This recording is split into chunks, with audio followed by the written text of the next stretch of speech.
What is up, y'all? Welcome to Second and 15, a Philadelphia Eagles fan podcast. This is your host, Michael Roscoe, and welcome to episode 43 and the fourth live stream of the show. I'm so happy to be doing this and so happy to see people coming in each week so far as we begin this live stream journey. We got a lot to talk about in this episode, but before we get into all that, I just want to give a quick shout out to the Philadelphia Water Dogs Premier Lacrosse League team for their performance this past weekend. The Water Dogs, like I said, they're from the PLL. They had their season opener against the defending champions, the Utah Archers, and the Archers were up 12-4 with a quarter and a minute left to go in the game. And within the last 22 minutes of the game, the Water Dogs score 7 more points to make it 12-11. But unfortunately, the Archers have an amazing goalie who managed to save back-to-back shots within like a 10-second span. And the Water Dogs dropped their season opener. Still, hell of a game. If you're looking for a Philadelphia sport during the summer when there's not a whole lot besides baseball, go check out the Philly Water Dogs lacrosse team. They did really good. All right. This week, we're going to start off with some brief NFL news because there was a bit that came about this week before we dive into our Eagles discussion, mainly about, big time contracts, OTAs, mini camps. We've seen a lot go down this week. A lot of other Philly podcasts and shows on YouTube have been reporting about it. I'm going to report about it, but also give some opinions, thoughts, discussions, kind of get the brains going for the audience and seeing what they think as well. So starting off with some NFL news. Hall of Famer offensive lineman Larry Allen, who spent most of his career with the Dallas Cowboys, passed away suddenly while on vacation in Mexico at the age of 52. Allen was an 11-time Pro Bowler and Super Bowl champion, with that being the last time that the Dallas Cowboys won the championship in 1995. As of right now, I do not believe a cause of death has been officially reported. An absolute legend. And here at the show, we offer our thoughts, prayers, and condolences with the Allen family during this very difficult time.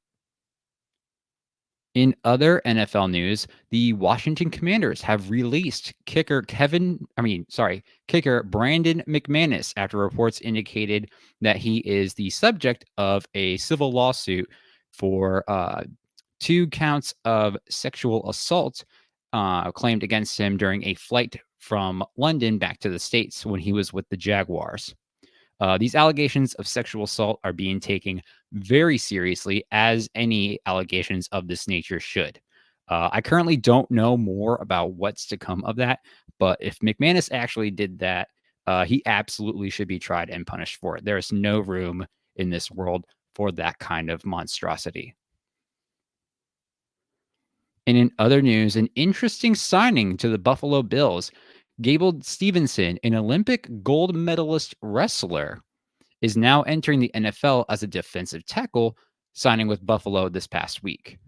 We're starting to see this trend of athletes from other sports like wrestling, rugby, take a splash into the NFL world at a pretty huge gamble too. It's not easy to make it in the league, but we're seeing athletes come out the woodwork from all these other sports attempting to make a name for themselves, in one of the world's most dominant sports leagues. Very interesting indeed. We'll see how things go for Stevenson throughout his career. All right, y'all. Before we get into that Eagles discussion, I do want to, of course, give our sponsors the recognition that they absolutely deserve.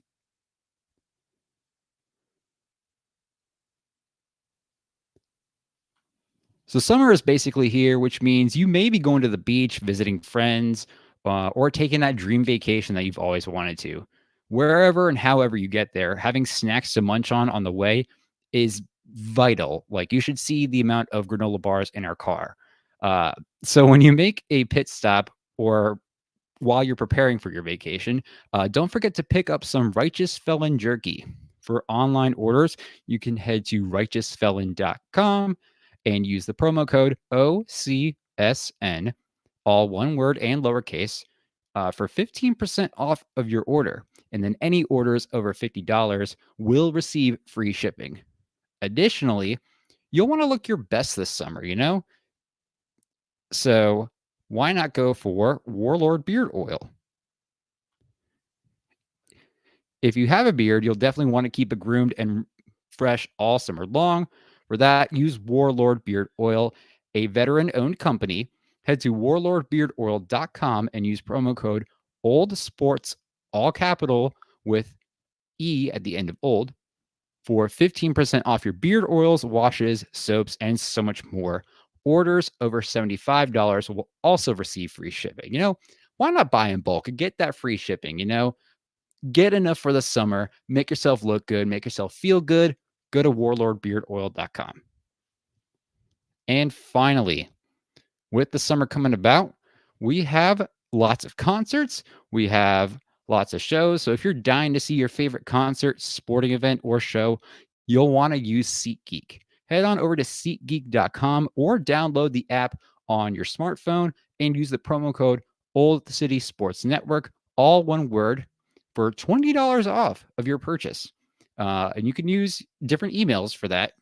So go ahead and use that promo code as much as you want. That is Old City Sports Network, all one word.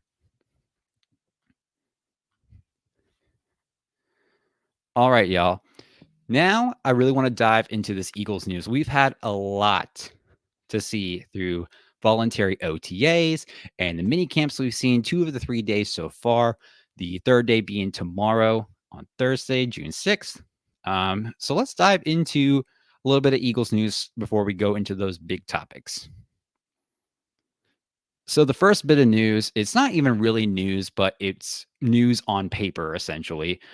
Eagles have officially placed Jason Kelsey and Fletcher Cox on the reserve retired list. So obviously, if a player retires after a season, or in Devontae Parker's case, right before the season starts, you'll get put on the reserved retired list. I don't remember exactly how long, but after a certain point, you're taken off the roster.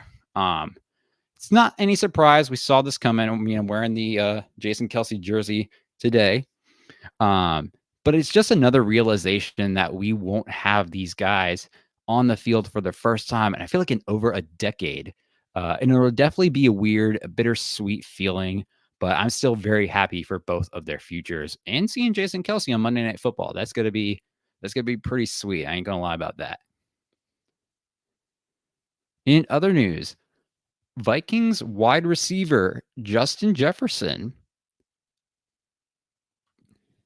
has become the highest paid wide receiver in the league, signing a massive 4-year, $140 million extension with nearly $89 million due at signing.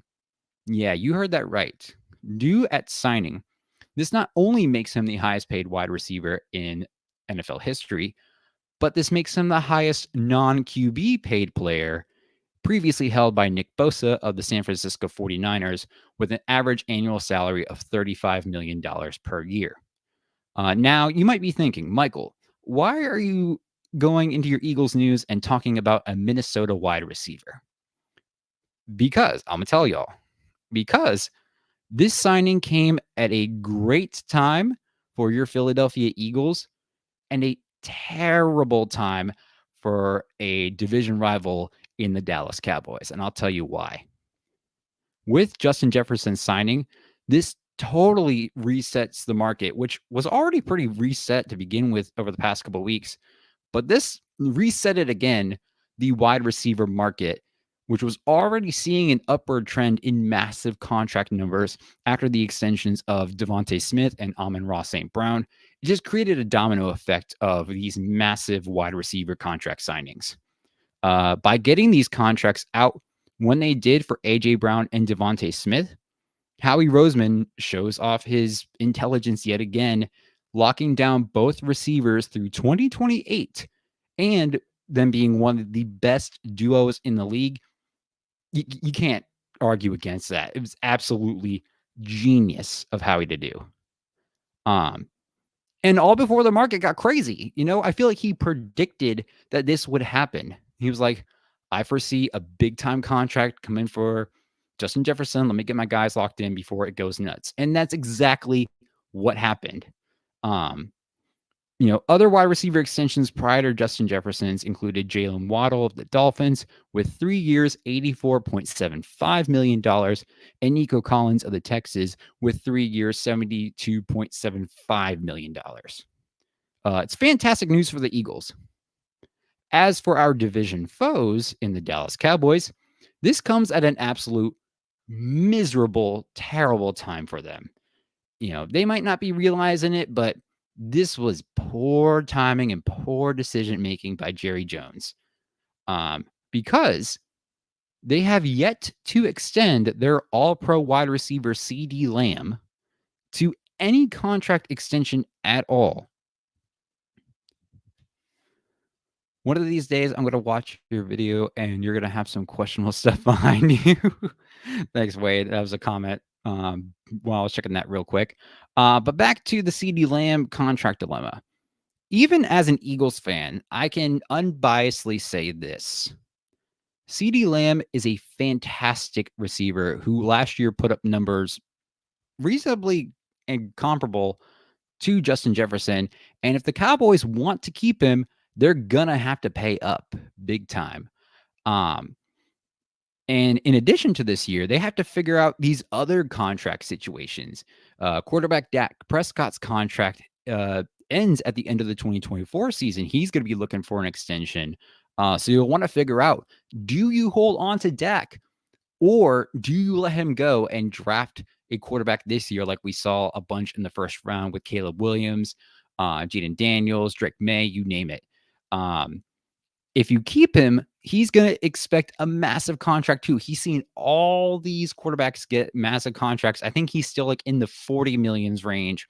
You got quarterbacks making 51 million, 53 million, 55 million, $52 million a year. He's going to want that payday.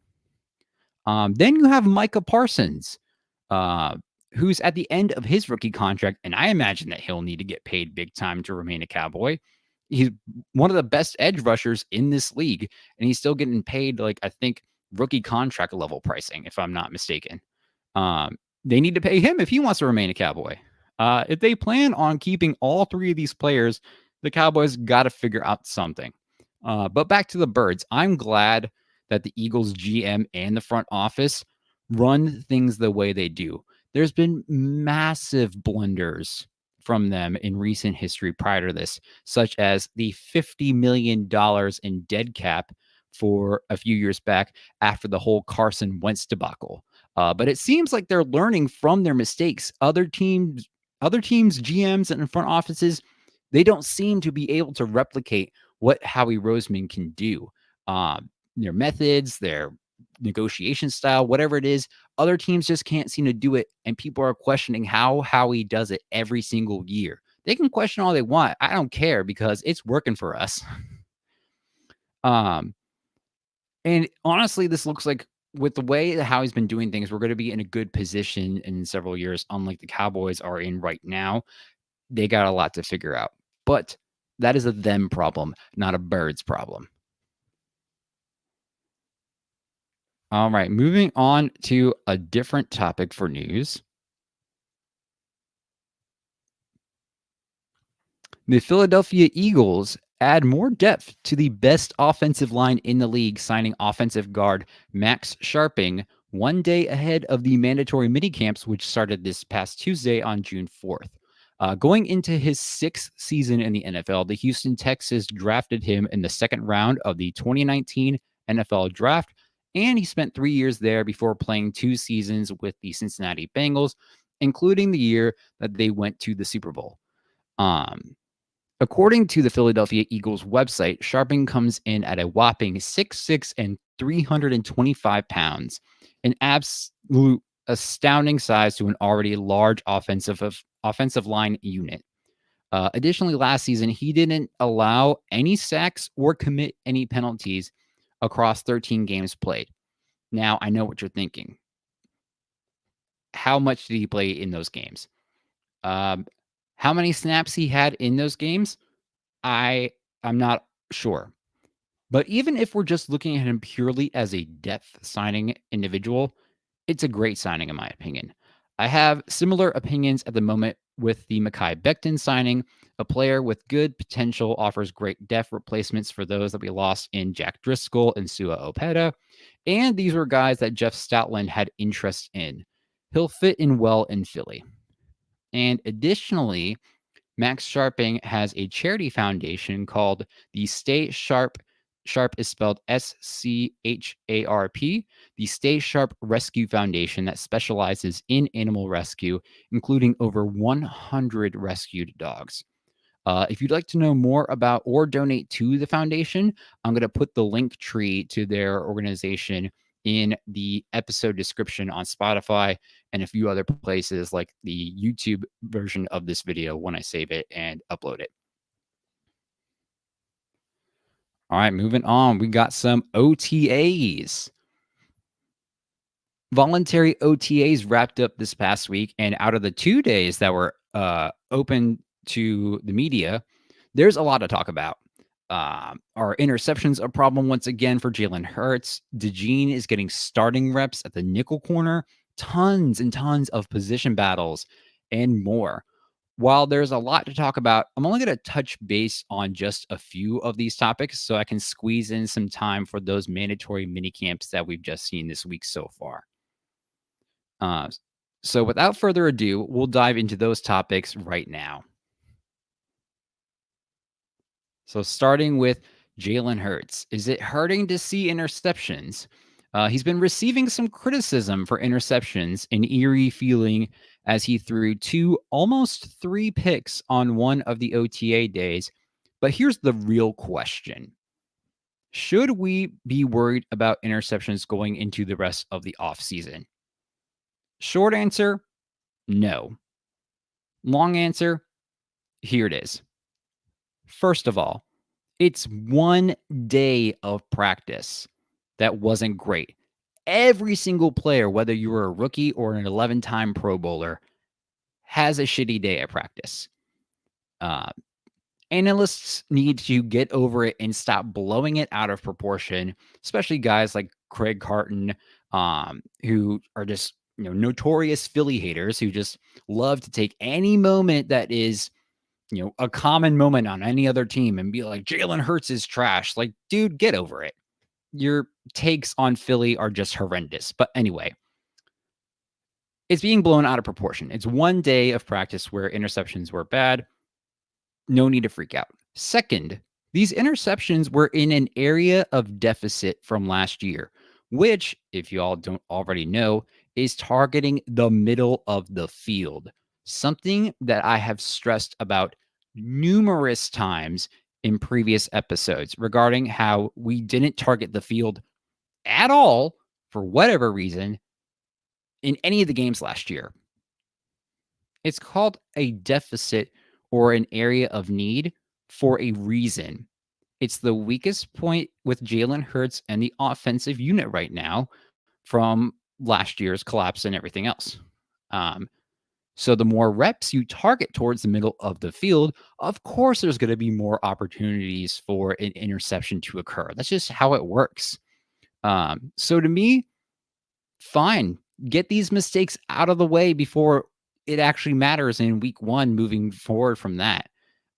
Get them out of the way early and keep practicing it to perfect them for when it does actually matter. I don't care about interceptions in OTAs. I start to care about them when they're continuously happening in the regular season.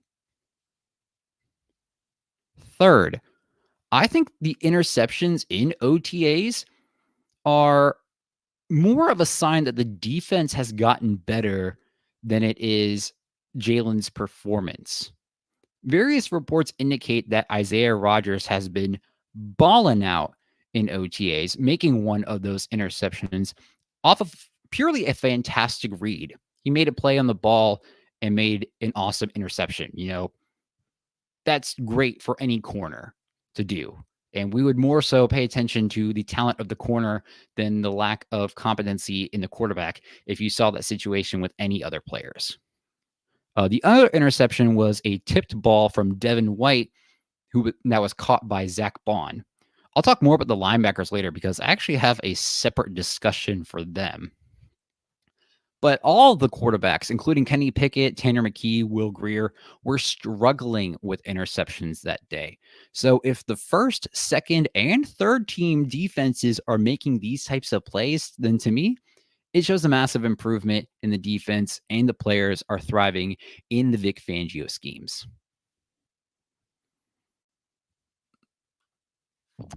Another observation, Cooper DeJean has been seeing first team reps at the nickel position, which I think is awesome. I think it's fantastic. The thing about we haven't seen a starting Caucasian corner since Jason Sehorn in 2003. Everyone's blowing that statistic up, whatever. I could care less about that.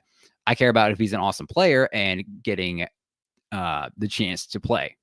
But I think all the reports of him taking these starting reps are a little exaggerated.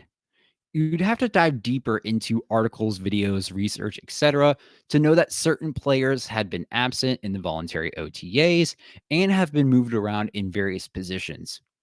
For example, Avante Maddox, who traditionally has played nickel, was playing safety in CJ Gardner Johnson's absence. So, of course, that nickel slot becomes open. They're going to throw Cooper DeJean or any player on the first team. But they wanted to see Cooper DeJean in the nickel with the first team. And I still think that's awesome. I think it's just a little, the reporting on it is exaggerated. Additionally, guys like Darius Slay and James Bradbury had their various absences. So, of course, you're going to have to fill in those roles within your depth chart players. So, long story short, the sample size is small to make any quick judgments or decisions. But that shouldn't take away from the fact that Cooper DeJean has been thriving in OTAs and camp so far and is looking to make a major splash in the NFL. Next, one of these things I want to talk about, the linebacker position. I'm talking about that interior linebacker position. I've been intrigued by what we've been seeing so far. We've seen Zach Bond and Devin White as the starters, but we've also seen Nakobe Dean rotate in as the green dot.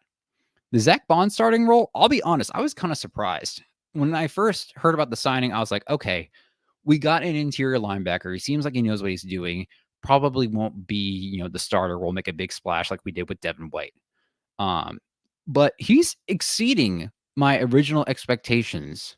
And this whole revamp at the interior linebacker position has me thinking positively. People were harping that Howie still doesn't value the Mike/Will linebacker positions as he does with edge rushers, defensive linemen, or any other position for that matter.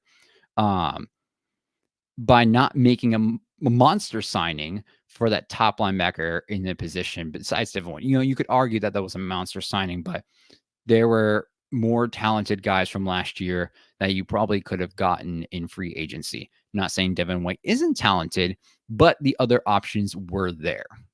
Now, I think the Devin White signing was significant, but he did face criticism heading into the OTAs after all that occurred with his performance last year. However, he's out here getting PBUs and creating interceptions, which, is awesome in my book. I ain't going to lie to y'all. Plus, they're slowly making progress with Nakobe Dean, who is young and athletic, but I still stand by my opinion that he needs this to be a breakout season for him. Next, within the OTAs, the wide receiver 3 position. This position battle is on and it is intense. You got veterans in Paris Campbell, John Ross, Joseph Ngata, and Britton Covey, as well as rookies in Anais Smith and Johnny Wilson, all making names for themselves, not only for a roster spot, but a chance at that wide receiver 3 position. Now, in episode 41, I had talked about whether we should seek out a free agent veteran or stick with what we got for that wide receiver 3 position. On Monday, Bleacher Report came out and mentioned that the Philadelphia Eagles as a potential landing spot for current Broncos wide receiver Courtland Sutton. Now, I get it. The idea of having Sutton, a receiver who scored 10 touchdowns last year and is an experienced veteran, is enticing to have at that wide receiver 3. However, I stand by my current opinion on looking internally at that position. It probably, in all likelihood, it'd probably be at minimum $15 million to even get him on the team. And sure, we have almost $27 million in cap space still somehow after the post June 1st date. But I think with the current talent that we have at that wide receiver position, plus with the overall talent and flexibility we have in the pass catching situation with Saquon Barkley, Dallas Goedert, Kenneth Gainwell, you could even argue Will Shipley, and of course, A.J. Brown and Devontae Smith, it wouldn't be worth it financially to add Sutton onto the roster. I don't think Sutton is a bad player at all. I just don't think there is a need for that veteran signing at this moment. Could that change in the future? Sure. But I'm talking about at this moment. I don't think that is the need. All right. Going into, I think this is our last big topic, the mandatory mini camps. So for the Philadelphia Eagles, mandatory minicamp officially started this week, running from Tuesday, June 4th through Thursday, June 6th, before they officially break for the summer. Now, here's what I've seen so far in doing my media dives on YouTube, Twitter, any kind of social media you can think of, and my thoughts and discussion for what we've seen so far. From Tuesday alone and continuing into Wednesday as well, but starting with Tuesday, left guard Tyler Steen crushing it in camp. They say he's gotten faster, he's gotten stronger, bigger since last year, and he's looking to be an excellent successor to Cam Jurgens. Sorry, right guard, not left guard, right guard. An excellent successor to Cam Jurgens as he is sliding over to center, because he was handpicked by Jason Kelsey after he retired. Coaches and teammates have been praising him all camp so far. I love hearing about this, and I love this for him, and I can't wait to see how he does come week 1. Another notable topic, Landon Dickerson's absence. No need to worry, though. It was an excused absence for a personal reason communicated a couple of months ahead of time. So we saw Mekhi Becton filling his role today as Jeff Stoutland explored and praised Becton's versatility between the guard and the tackle positions. An excellent depth player to have who can play multiple spots on the O-line should we need a substitute at any point. We also got Keely Ringo starting opposite of Darius Slay in the first team 7-on-7s on Tuesday, while Isaiah Rodgers and Quinyon Mitchell were your second team outside corners with Cooper DeJean at the nickel.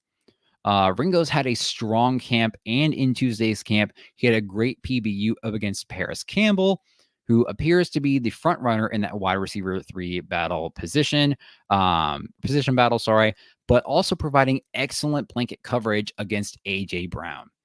However, we've heard a lot more about Isaiah Rodgers in OTAs so far. It'll be interesting to see in what's becoming that CB2 battle. And I just updated this right before the show. For Wednesday's minicamp, we did see Isaiah Rodgers back in that starting position for the 7-on-7 outside corner opposite of Darius Slay. So obviously it seems like they're trying a few different guys at that position. I'll get into more about why James Bradberry isn't playing there in just a sec. But, we're seeing Rodgers, we're seeing Keely Ringo, we're seeing Cooper DeJean in the nickel, we're seeing Avonte Maddox and Tyler Hall in the nickel. We're seeing guys everywhere and anywhere that they could be, honestly. Speaking of James Bradberry, though, he was taking reps at safety. Yeah, this is interesting because the idea of this has been seen before. There was a guy on the Steelers who, you know, a legendary player, had a fall off year, made a position move, and made a name for himself again. Am I saying that's going to happen for Bradberry? No. But the idea of it is interesting to see. Now, in the Tuesday press conference, that's where they confirmed this, that he was moving to that safety position, which to me is not a bad thought. And I'm going off the notes on this one. It's not a bad thought, and here's why. We were decimated at safety last season. We talk about the cornerback or the corner position being decimated. We barely had any safeties. There was no safety in the safety position, pretty much. With Reed Blankenship getting hurt, Justin Evans being hurt all season. Sidney Brown getting injured in the last game of the regular season. We had no safeties. So, it helps to have a veteran move to that safety position.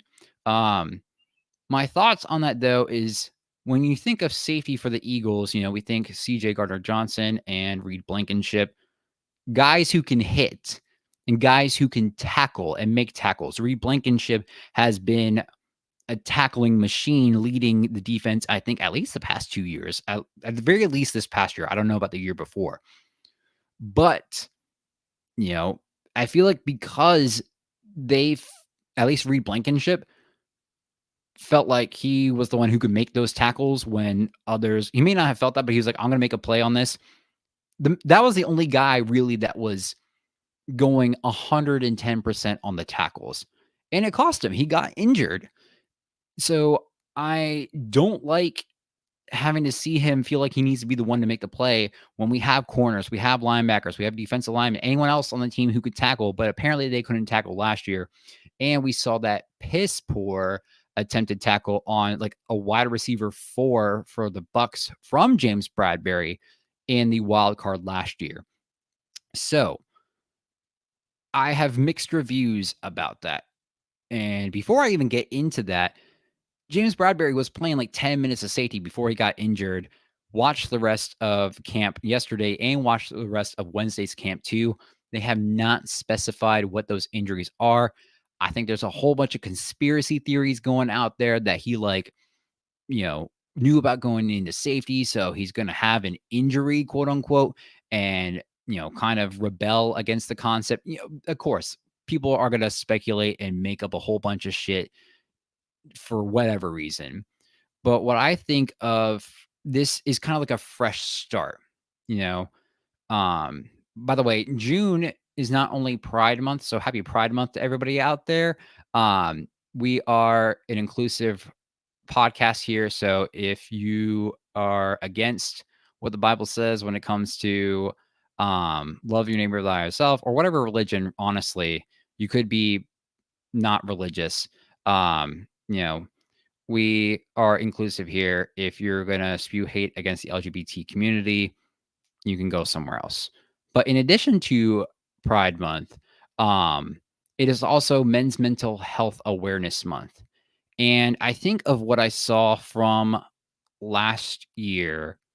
I feel like James Bradberry's mental health might have taken a hit. He felt incredibly responsible for the penalty that cost so to say, the win against the Chiefs in the Super Bowl.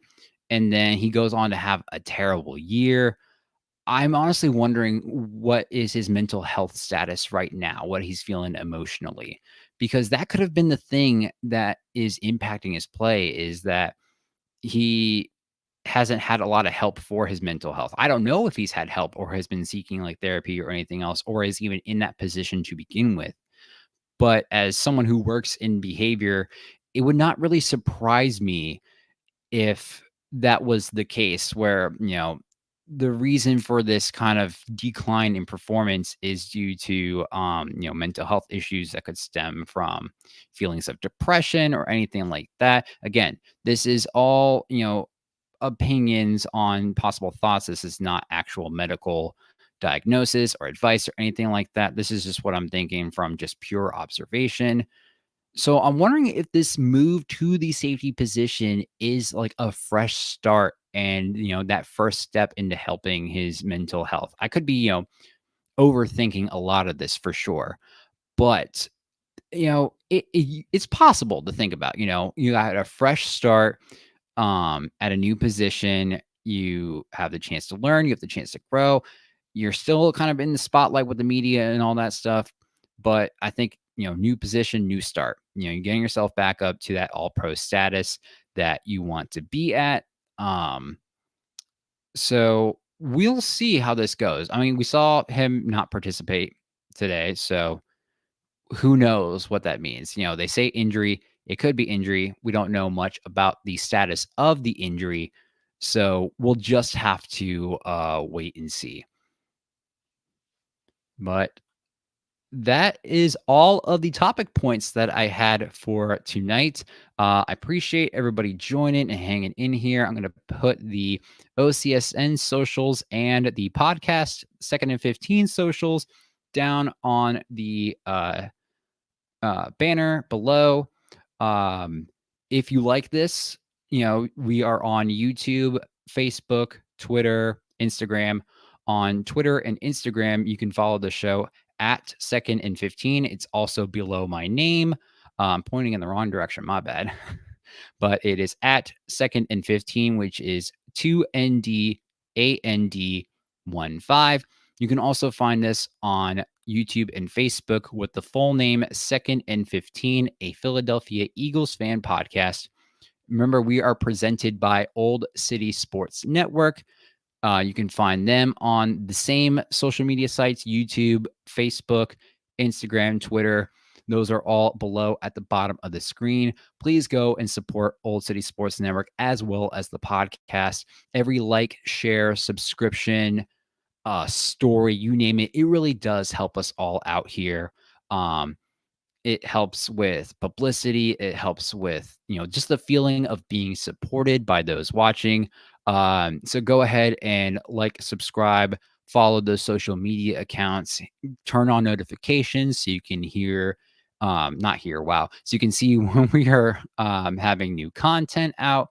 Our YouTube channel is fresh. We have episodes 40, 41, and 42 on YouTube. You can find that at the Second and 15 channel.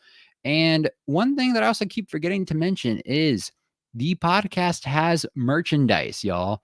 You can go to oldcitysports.com and click that merch banner, and you can use the promo code that is at the top of the website page. When you click on that merch section, I think it's like 15% off.